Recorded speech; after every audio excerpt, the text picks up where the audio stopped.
mababawasan yung flagship projects ng pamahalaan.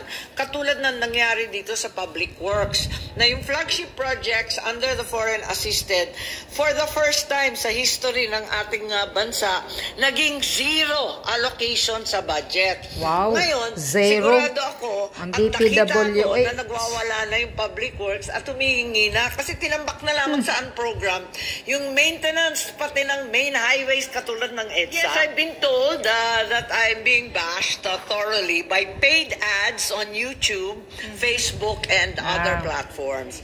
So, yun nga, kung bakit pa sila nag-a-ads para banatan ako, gumagastos ha.